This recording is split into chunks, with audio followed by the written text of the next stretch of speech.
우리 장 속에는 굉장히 많은 세균의 이 덩어리로 이루어져 있죠. 100조 마리가 넘는 세균들로 구성돼 있어서 아주 다양한 세균들. 그래서 이걸 하나의 생태계를 구성하고 있다라고도 의학계에선 바라보고 있습니다. 그래서 이것을 마이크로바이옴이라고 부르게 되는데요. 그런데 이 생태계에는 여러 가지 균들이 있는데 이 유익균과 유해균의 어느 정도의 비율이 굉장히 중요하다는 점도 속속 밝혀지고 있습니다. 네, 그럼 유익균과 유해균의 종류에는 각각 어떤 것들이 있는 거예요?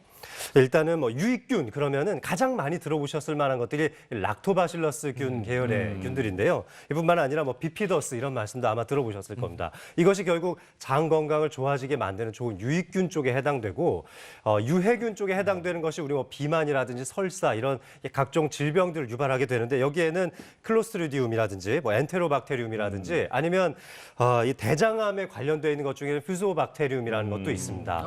이렇게 이제 유익균, 유해균에도 종류가 여러 가지가 있다는 걸 좀 알아두시면 좋겠죠. 아니 네. 그러면 우리가 필요 없는 게 바로 유해균 같은데 유해균 그냥 싹 없애버리고 유익균만 키우면 되잖아요. 그런 생각들을 많이들 하시는데요. 네. 그래요. 또 물이 너무 맑으면 네. 생명체가 살 수 없다고 하잖아요. 물이 너무 맑으면 물고기 살 수 없는 것처럼 우리 유익균을 위해서라도 유해균이 조금은 필요합니다. 서로 견제하면서 이 생태계를 이루고 있거든요. 그거의 황금 비율이 바로 85대 15인데 요즘 현대인의 이 세균총 비율을 살펴봤더니 유익균이 63%, 유해균이 37%로 유해균은 좀 낮춰주셔야 되고 유익균을 좀 늘리기 위해서 노력을 해주셔야 될 것 같습니다.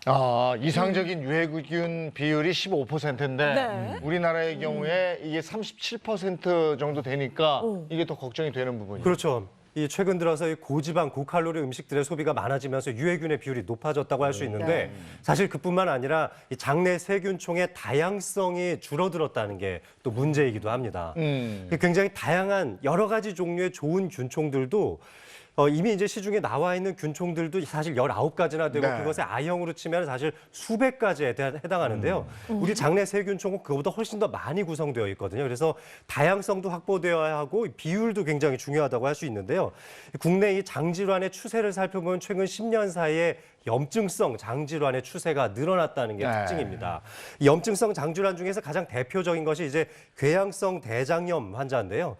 이게 지난 10년간 굉장히 많이 늘어나서 지금 약 2만 8천 명까지 늘어났고 이 증가 추세는 55% 정도 10년 사이에 늘어났다고 보고 있고요. 아마 크론병에 대한 얘기도 좀 들어보셨을 텐데 이 크론병도 최근에 2만 2천 명 수준으로 최근 10년 사이에 약 83% 정도 증가하기도 했었습니다. 네. 이 두 가지 질환 모두 다 그냥 일반적 장염하고 비슷해서 그냥 내가 음식을 좀 잘못 먹어서 설사를 했나 너무 짜게 먹었나 뭐 이렇게만 생각하고 넘어갈 수도 있는데 뭐 크론병 같은 경우는 이 오래되면은 장 천공이나 복강의 농양까지도 생길 수가 있고요. 네. 궤양성 대장염 같은 경우에는 이 심각해지면은 장암, 대장암을 유발하는 중요한 질병이기도 합니다. 네. 아니 근데 이게 참 눈에 보이는 게 아니라서요. 유익균이 어느 정도인지 오늘 한번 열어볼까? 그래서 열어볼 수 있는 이런 게 아니잖아요. 이거 네. 어떻게 알 수 있어요? 네, 병원에 나오시면 이제 검사도 가능하지만 평소에 내가 매일 보는 걸로도 알 수가 있거든요. 대변을 살펴보시면 됩니다. 대변으로서 유해균과 유익균의 비율을 좀 볼 수가 있겠는데 오, 네.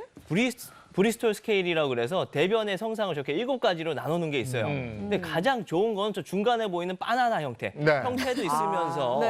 형태도 있으면서 좀 부드럽게 나올 수 있는 게 가장 좋은데 저렇게 되면 유익균이 좀 득세하다, 좀 많이 있구나, 건강한 상태구나라는 걸 알 수 있겠고 저 앞뒤로 저 토끼똥이라든가 너무 묽은 형태의 대변을 네. 보고 있으면 유해균이 많다라는 거니까 저땐 유익균을 늘리기 위해서 좀 노력을 해주셔야 합니다.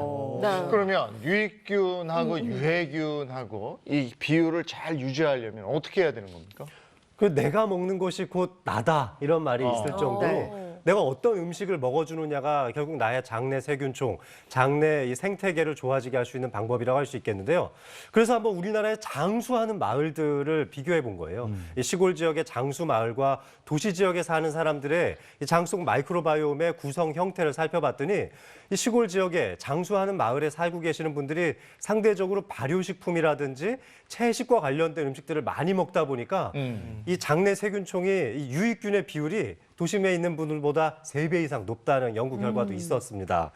우리 결국 좋아지는 것은 장 속에 이 유해균의 먹이가 쉽게 될 수 있는 기름진 음식이라든지 인스턴트 음식은 좀 줄이시는 게 좋고요. 네. 이 유익균을 또 공격하는 것이 바로 식품 첨가물이 될 수 있는데 이런 것들이 좀 적게 들어있는 음식을 먹는 게 좋겠죠. 이 유익균의 먹이라고 할 수 있는 것은 결국 좋은 탄수화물, 그러니까 베이지 탄수화물이나 그린 탄수화물 계열의 채식이나 통곡물 위주로 섭취를 하시는 게 좋겠고 또 따로 식이섬유를 조금씩 챙겨서 드시는 것도 아주 핵심적이라고 할 수 있습니다. 네, 간단히 말해서 유익균을 늘릴 수 있는 식품을 섭취하라 이거고요. 내가 먹는 음식이 곧 나다. 네. 이걸 꼭 기억하셨으면 좋겠습니다.